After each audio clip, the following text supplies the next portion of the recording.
Hello everyone, welcome back to Reframe Lives with Priya. E plus R is equal to O.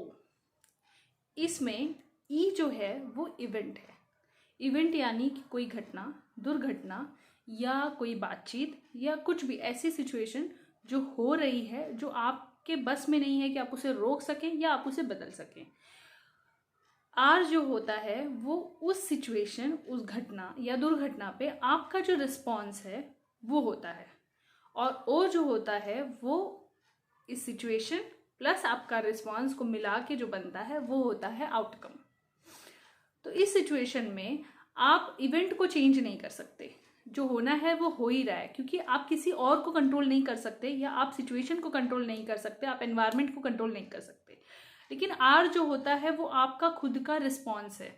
अगर आप अपने आसपास की situation में हो रही चीज़ों के लिए अपना व्यू चेंज कर दें, अपने सोचने का तरीका चेंज कर दें, तो उससे आपका जो आउटकम है वो कुछ हद तक बदल जाता है। इनफैक्ट काफ़ी हद तक बदल सकता है।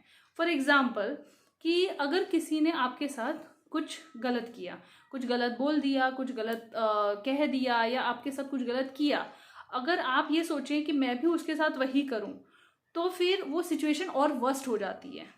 लेकिन अगर उसी सिचुएशन में आप कुछ और सोचने का तरीका निकाल लें तो आपकी चीज़ें जो है वो इम्प्रूव हो सकती हैं। जैसे कि अगर किसी ने आपको कुछ भला बुरा कह दिया, गुस्से में कुछ आर्ग्यूमेंट हो गई और आपने भी सोचा कि मुझे भी उसको वैसे ही जवाब देना है, और आप भी उसी तरह से आपने रिएक्ट किया।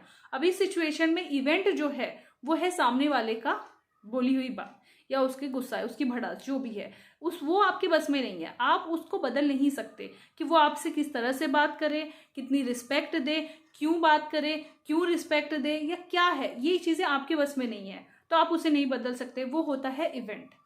अब आपका जो रिस्पॉन्स है कि मैं भी उसके साथ वैसे ही बात करूं या मैं उसको तुरंत जवाब दे दूं, तो वो जो होता है वो आपका रिस्पॉन्स है। अब इसका आउटकम क्या निकलेगा? आउटकम ये हो सकता है कि क्योंकि उसने एक कहा, आपने दो कहा, उसने चार कहा, आपने आठ कहा, ऐसे करते करते सिचुएशन इतनी वर्स्ट हो गई कि आपके और सामने वाले के बीच में एक सुलह की जो गुंजाइश होती है वो पूरी तरह से खत्म हो गई, या फिर लाइफ टाइम के लिए आप लोगों के बीच में एक रिलेशनशिप गैप हो गया।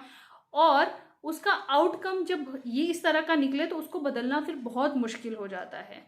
अब अगर हम सेम सिचुएशन को लें कि किसी ने आपसे कुछ बुरा कहा, कुछ गलत किया आपके साथ, लेकिन उस सिचुएशन में आपने ये सोचा कि ये फिलहाल अभी गुस्से में है या इसका दिमाग अभी ठिकाने पे नहीं है या ये अभी सही सिचुएशन में नहीं है, सोचने समझने की शक्ति में नहीं है, और आपने उसको जवाब नहीं दिया। अगर सिचुएशन बहुत ज़्यादा वर्स्ट होने लगे कि सामने वाला बहुत ही ज़्यादा कुछ बोलने लगे, बहुत ही ज़्यादा मिसबिहेव करने लगे, तो आप वहाँ से उठ के चले गए। इस सिचुएशन में इवेंट सेम था, सामने वाले ने पहली सिचुएशन में भी वही आपके साथ किया था, इस सिचुएशन में भी वो आपके साथ वही कर रहा है, लेकिन आपका रिस्पॉन्स चेंज हो गया।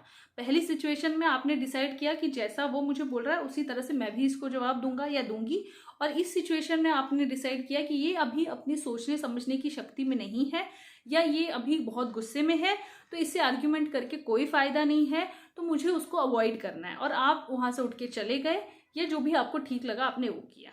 तो यहाँ पे आपका रिस्पॉन्स चेंज हो गया। अब पहले सिचुएशन में आउटकम क्या निकला? या तो लाइफ टाइम की दूरी या तो सुलह की पूरी तरह से गुंजाइश खत्म हो जाना। लेकिन इस सिचुएशन में हो सकता है कि जब सामने वाले का दिमाग ठंडा होगा, जब वो अपने सेंसेस में लौटेगा, तब उसे खुद ही अपनी गलती का एहसास हो जाए और वो आपसे आके माफ़ी मांग ले या फिर सुलह की कोशिश करने लगे, और इस सिचुएशन में आपका आउटकम चेंज हो गया। तो यही होता है E plus R is equal to O. Event को आप नहीं चेंज कर सकते, लेकिन आपका रिस्पॉन्स जैसे ही बदलता है वैसे ही आपका आउटकम भी चेंज हो सकता है। तो अगर आपको किसी भी चीज़ को लेके पॉजिटिव आउटकम चाहिए तो आप हर उससे रिलेटेड जो चीज़ें हो रही हैं उसको लेके अपना रिस्पॉन्स चेंज कर दीजिए। दूसरे क्या बोलते हैं, क्या करते हैं, क्या नहीं करते हैं, क्या उनका बिलीफ का परसेप्शन है, क्या चीज़ें उनको ज़्यादा अच्छी लगती हैं, इन सब चीज़ों पे हमारा कोई कंट्रोल नहीं होता। लेकिन अगर उनकी बोली हुई बात हमको बुरी लग रही है या हमको तकलीफ दे रही है या हमको कहीं ना कहीं हमारे ईगो को हर्ट कर रही है, तो कहीं ना कहीं उस चीज़ को लेके हमारे मन में भी डाउट होते हैं, तभी वो चीज़ें हमको इस लेवल पे असर करती हैं। तो फॉर एग्जाम्पल, जैसे कि मैं अभी कुछ दिन पहले पार्लर गई थी और वहाँ की जो ओनर थी उन्होंने मुझसे कहा कि मैम आपको अंडर आई का इशू है। तो मैंने कहा कि हाँ। तो उन्होंने कहा कि आप हमारे यहाँ से क्रीम लेके जाइए, बहुत इफेक्टिव होगा और आपके ना ये अंडर आई का जो प्रॉब्लम है सॉल्व हो जाएगा। मैंने एक बार अवॉइड किया, दोबारा उन्होंने फिर सेम चीज़ कही, तो मैंने कहा कि एक्चुअली मैं इन सब चीज़ों में बहुत ज़्यादा इंटरेस्टेड नहीं हूँ, इसलिए मैं नहीं करती। तो उन्होंने मुझसे कहा कि अभी कुछ साल तो आप चला सकती हैं, लेकिन उसके बाद तो आपको मतलब इसको करना ही पड़ेगा, नहीं तो ये बहुत ज़्यादा खराब दिखेगा, ऐसा उनका मतलब था। अब उस सिचुएशन में मेरे पास ये था कि मैं ये सोचने बैठ जाऊं कि हाँ अरे फिर तो मैं बहुत गंदी दिखने लगूंगी और मेरे ये डार्क सर्कल बढ़ जाएंगे और मैं बहुत ज़्यादा मेरे फेस खराब हो जाएगा या ऐसा हो जाएगा, या फिर मैं अपने बिलीफ सिस्टम पे रहूं कि नहीं मैं ऐसे ही अच्छी दिखती हूँ। तो मैंने उनको जवाब दिया कि नहीं, मुझे नहीं लगता इसकी ज़रूरत पड़ेगी, और इतना बोल के मैं वहाँ से निकल गई। अब अगर उस सिचुएशन में मेरी जो रिस्पॉन्स था, अगर वो होता कि हाँ सही ना, ऐसे ही होता, लग रहा है कि करना पड़ेगा, बहुत ज़्यादा बढ़ गया है ना, बहुत इफेक्ट दिख रहा है ना चेहरे पे, बहुत ज़्यादा हो गया, तो मेरे अंदर कहीं ना कहीं ये चीज़ बैठ जाती कि आने वाले कुछ साल में मेरे डार्क सर्कल्स और बढ़ जाएंगे, मेरा अंडर आई का प्रॉब्लम और बढ़ेगा और मैं बहुत ख़राब दिखने लगूंगी।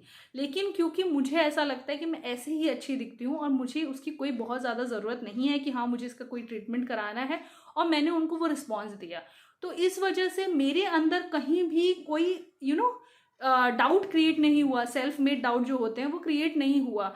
तो मेरा जो ई था वो मैं चेंज नहीं कर सकती थी, उसने क्या कहा, उसकी क्या सोच है वो उसने मुझे बोल दी, लेकिन उसके ऊपर मेरा जो रिस्पॉन्स था वो जो मैंने उसको दिया, तो उससे मेरा आउटकम चेंज हो गया कि मैं अभी भी आपके सामने हूँ और वैसे ही हूँ, मैं पूरी तरह से कॉन्फिडेंट हूँ।